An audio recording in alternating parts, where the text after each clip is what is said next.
everyone. My name's Piotr. I'm the Director of Security at Halborn. What I'd like to talk to you all about today is something that was touched, I think, in almost every single panel and keynote that we've had the pleasure to attend today.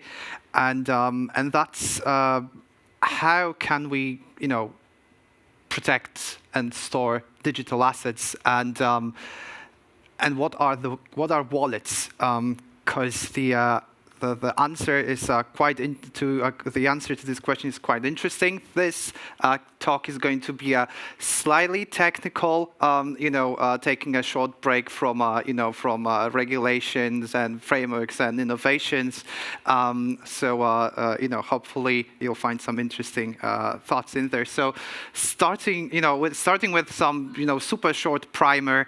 Where does the word cryptocurrency even come from? So it's a clever mix of cryptography and currency. Because when we think about digital assets, when we think about protecting them, it's equally important to protect the cryptography, the cryptographic material that is essentially our key to those digital assets. Because as a simplification, we could say that digital assets are only as secure as the digital keys, as the cryptography that protects them. And going forward, how do we even store those assets? How do we interact with them? How can we transfer them from sender to the destination? So we are. In today's world, we're surrounded by wallets. I have one here. I'm sure a lot of you guys have similar too. I have one at my home as well. When we break down the functionalities of a wallet, they like those tools. They allow us to take our assets, take our funds, and move them elsewhere and do something with them. And similarly, this is what crypto wallets do. So a crypto wallet, it's basically a tool that can allow us to store, manage, and interact with, and that's key with the cryptographic material that protects those digital assets, and by extension, it allows us to interact with those digital assets as well. There are two main, classes of wallets. We have hot wallets and we have cold wallets. And the key difference being hot wallets, they are connected to some network. You can think of any network, a local internet, within your, organization building. Doesn't really matter. What matters is there is some network connectivity. Conversely, cold wallets, those are physically isolated from any network connectivity at all. So obviously, my mobile phone does not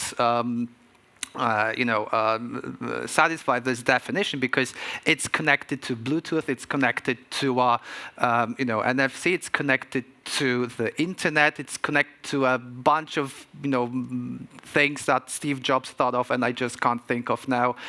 Point being, it is theoretically accessible from the external world. And that's key difference here. And what we're going to focus on most today is the cold storage. So, before we move on to cold, let's recap what we know about hot wallets. So hot wallets typically are basically pieces of software, either on your mobile phone or on your computer. They can be embedded in your browser. As mentioned, they are always online, they are always connected, and that makes sense because this is the functionality that they need to facilitate. Because they are so easily pluggable to browsers, mobile applications, web applications. We have everyone almost in the blockchain space MetaMask and other browser-based crypto wallets. those are very convenient. We've touched UX and how actually pleasant it is to interact with digital assets. But even with all that said, they are relatively still convenient to use. They are used for low latency transactions, because when you care about high transaction throughput, you want your wallet to be always online. You want it to be connected. You don't want to plug switches and flip buttons for it to work. It just works out of the box. Unfortunately, it comes with two big trade-offs. Security is very basic because you're online, because it's convenient, and obviously security is the enemy of convenience, and the opposite is also true. And critically, cryptographic material can be exported. So as an example, you could display your cryptographic key and just write it down on a piece of paper. And if you can do it, pretty much anyone else can do it too. Now, cold wallets are superior in terms of security. They are almost always physical. They are air-gapped, and we'll touch on the concept of air-gap in a moment. High latency, meaning because they're physical, because they're air-gapped, because they provide advanced security, you wouldn't really use them, for high-frequency trading, because there's just no time to, pull it out of the drawer and plug it in every time you want to make a transfer. Right. So here are a couple of examples of what hardware wallets are commercially available right now. So starting from almost clay tablets on which you can engrave your seed phrases and private keys and passwords and what have you. We have some secure storage devices. We have hardware wallets. Examples being Ledger, Trezor, and many other are available too. Another interesting class of wallets are MPC wallets, which means multi-party computation. We had some great experts on that topic on the stage today, which are, while being accessible online, they are still called just because of how that technology works. So why would we even want cold wallets? Well, the obvious answer is because they are superior in terms of security. And some of the numbers that you can see here is 10 to 20, which is the percentage of allocation that's recommended between hot and cold wallet, meaning your hot wallet, the one that's always online, the one that is exposed to public, potentially, interfaces, it should only hold 10% of all assets that you have. And so you can think of it as an operational wallet. Everything else, everything you store as collateral, it is definitely more secure in a cold storage, and that's where 90% of your asset allocation should go to. Obviously, it's difficult enough when you have to use your personal mobile phone and you have to use your, business phone. And when you have to use multiple wallets, it gets even more tricky. And the tricky part is how to get it right. So hopefully, in the next few slides, we'll be able to share some insights on how to do it securely and efficiently. So we're going to have 5 steps here. We can consider them not only steps, but as areas of concern, so to say. So first of all, we have to identify the features, the functionality that we're interested in our cold wallet.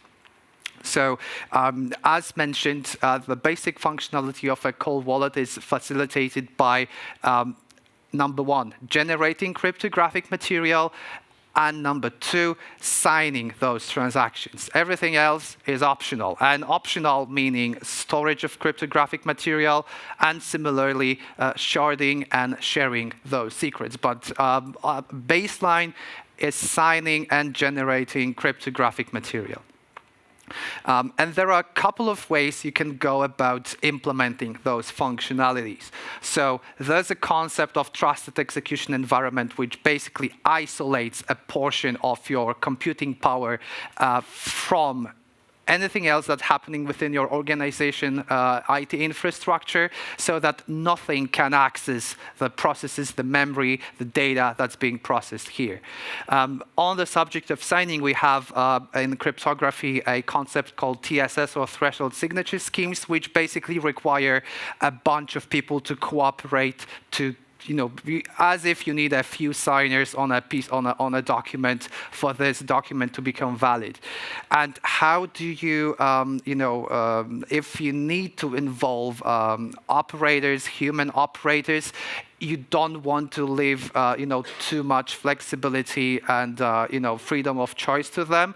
Every interaction with cryptographic material that protects, non-trivial amounts of digital assets should be scripted, should be controlled, and should be recorded. And the process that governs this is called a key ceremony. Now, key ceremony, you can really think of a ceremony in terms of, what you could see in a temple or in a church, because it's literally a bunch of people watching each other's hands and performing, some arcane rituals in a scripted way.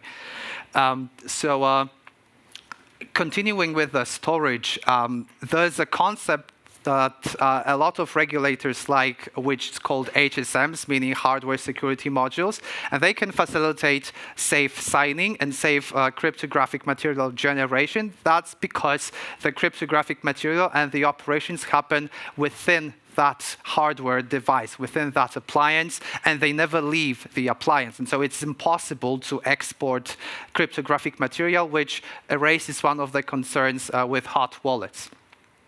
Now, going to sharding with redundancy. Redundancy is a well-known concept, obviously, where you just store multiple copies of a piece of data. Sharding is quite different because there are cryptographic primitives that allow you to basically split a secret into a bunch of components, and none of these components are usable on its own. You need all of them, or you need a pre-specified number of them to come together to reconstruct a secret or to sign a transaction.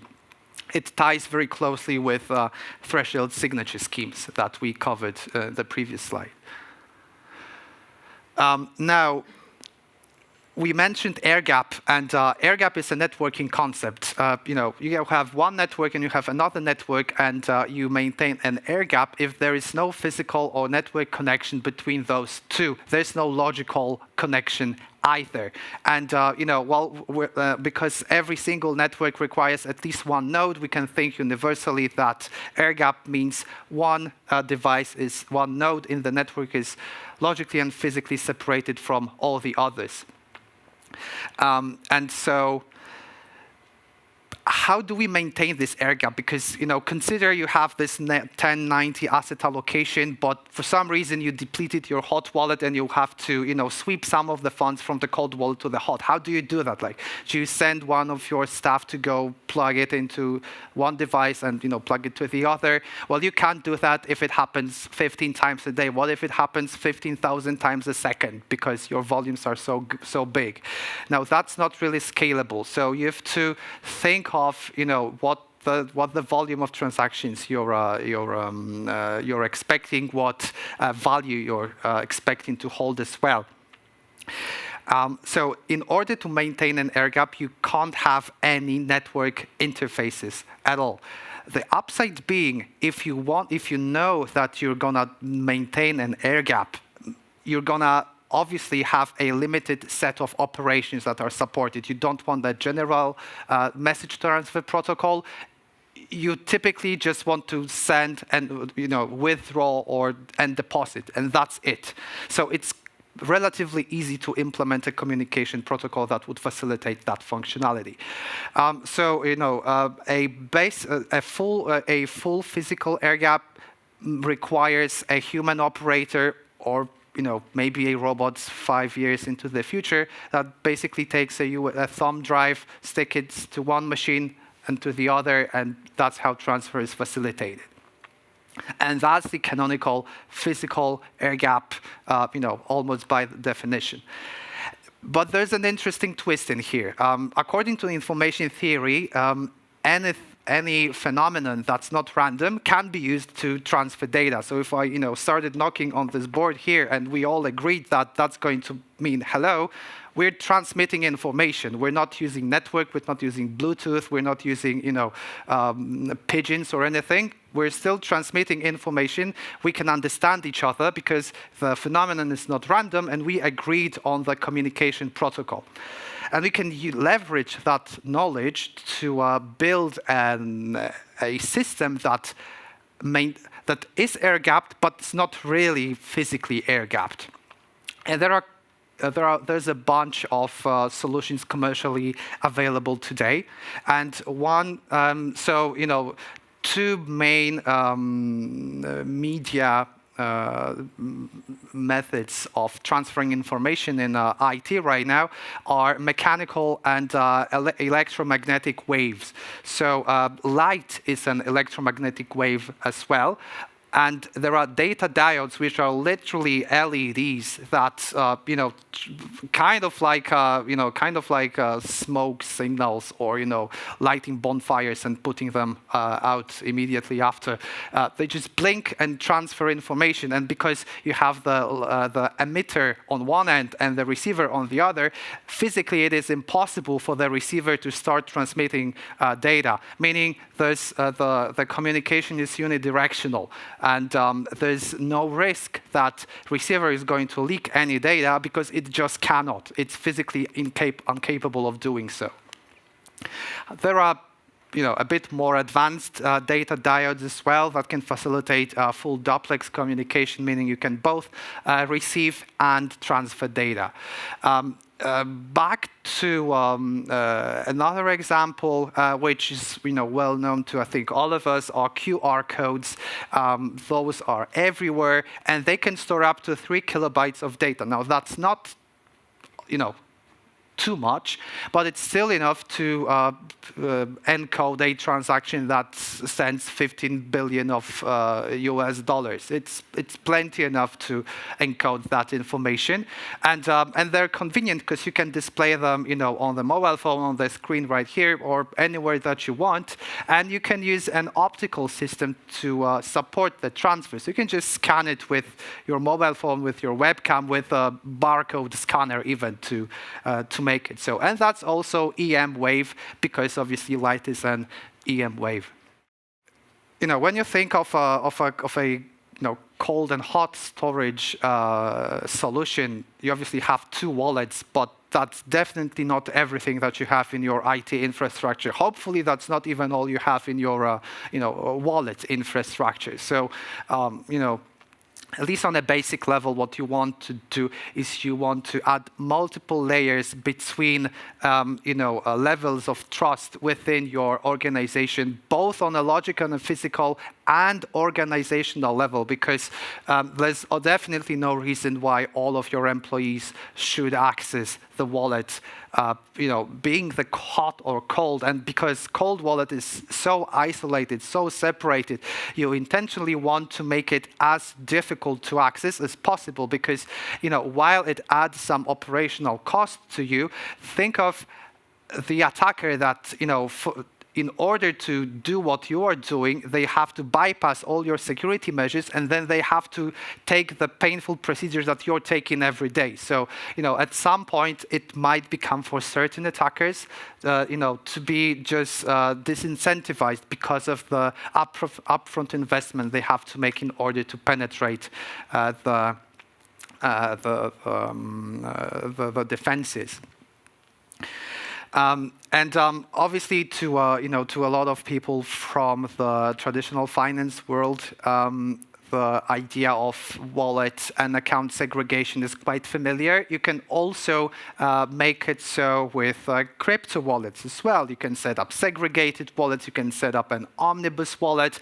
You definitely want to set up sweeping rules, because at the basic level you want to maintain that 10 to 90% allocation. And obviously, sweeping can be manual, can be automated. Now, if you're expecting low latency transactions, you ideally want to automate it quite significantly, because, again, if you want to maintain a full physical air gap, Well, that would be a lot of USB, portable memory devices sticking in and out of various computers, and those are also known to be faulty and vulnerable as well. And so.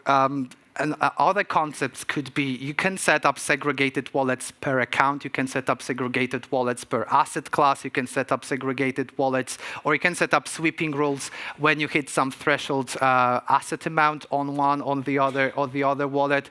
So again, that is something that should be ideally consulted with your with all the stakeholders within your organization that would make use of any layer of wallet infrastructure.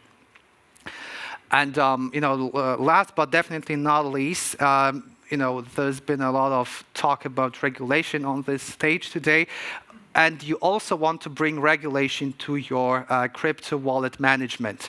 And typically that is some form of policy engine. So a policy engine is something that stays on top of your whatever wallet you choose. Either you go with engraved tablet or MPC, or you build your own bespoke solution.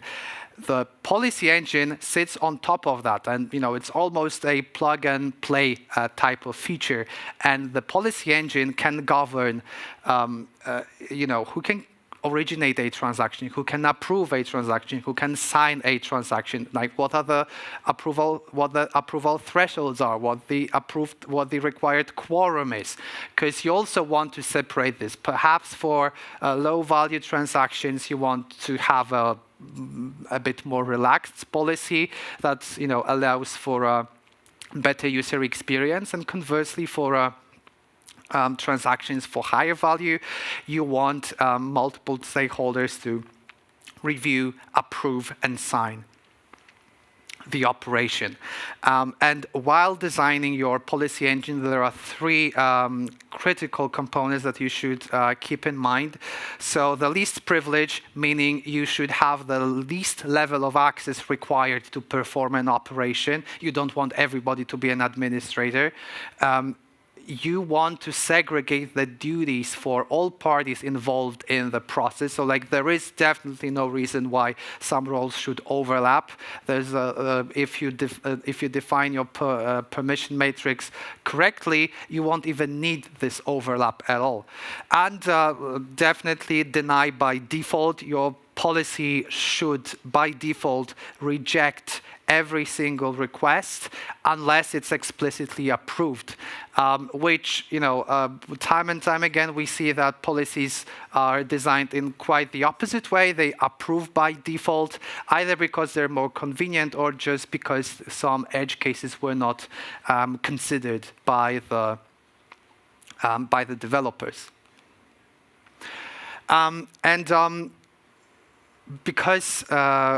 Because crypto wallets, they require both operations and technology to seamlessly work together, there are also some risks that we have to consider when designing our storage solution.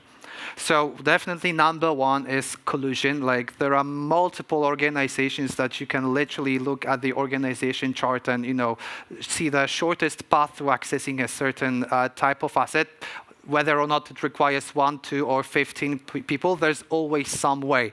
And you have to take measures for those individuals to be not able to collude in any shape or form. Weak physical security measures. Now, obviously that's a very naive example, but if you're using an engraved tablet and you keep it on the top of your desk, now that's weak physical security. And while, the tablet can be made from titanium and, the fire of the sun won't be able to destroy it, it's enough for someone to just, come into your office and, pick it and put it in their pocket, and the assets are as good as gone. Back to what we just discussed about regulation. So lack of policies and procedures, it can be detrimental to the security posture. And one example being the asset is simply being misused. So perhaps a cold wallet is used as a hot wallet, or asset allocation changes, or multiple things can happen that are misaligned with the mission and the core business of your organization.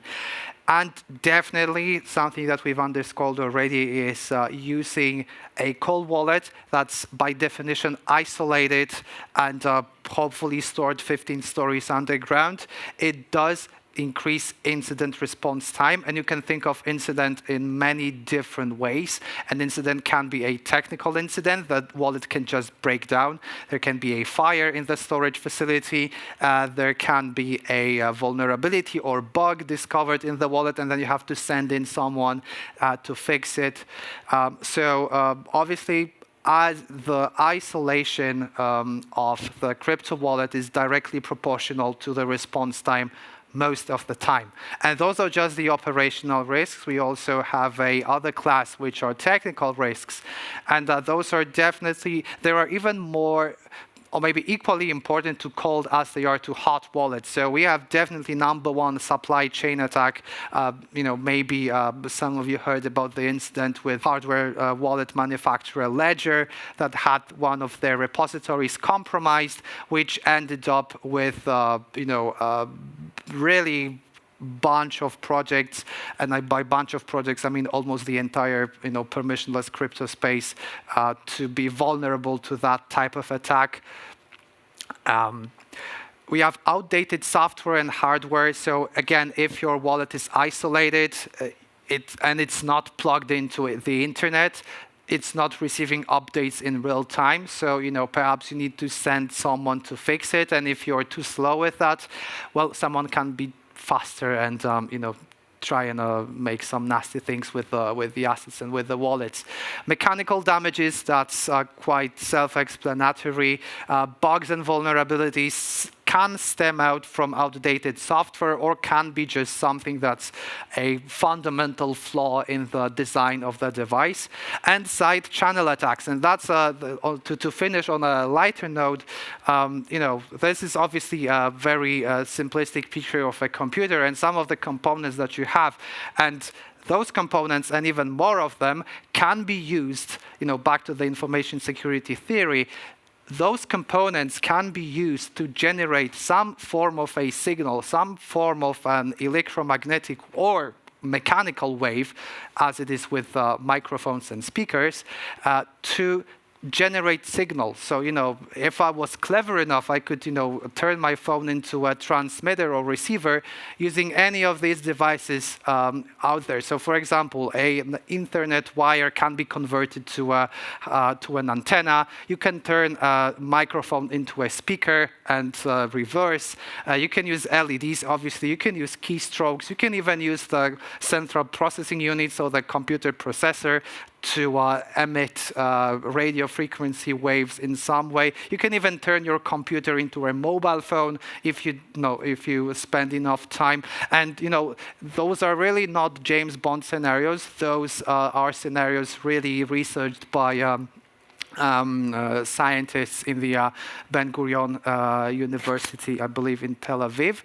And there's more. So those are just a bunch of examples. So using even an isolated laptop computer as your cold wallet, storied 15 floors underground in the middle of the Sahara Desert might seem like a good idea, until you think that there are so many components within that device that can be used by an attacker to transmit data outside, and the range of some of these devices is up to 30 or 50 meters.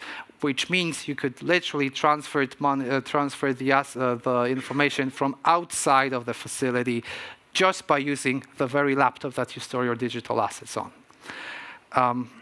So that's it for the talk. Thank you so much. Hope you guys found it informative. Thank you.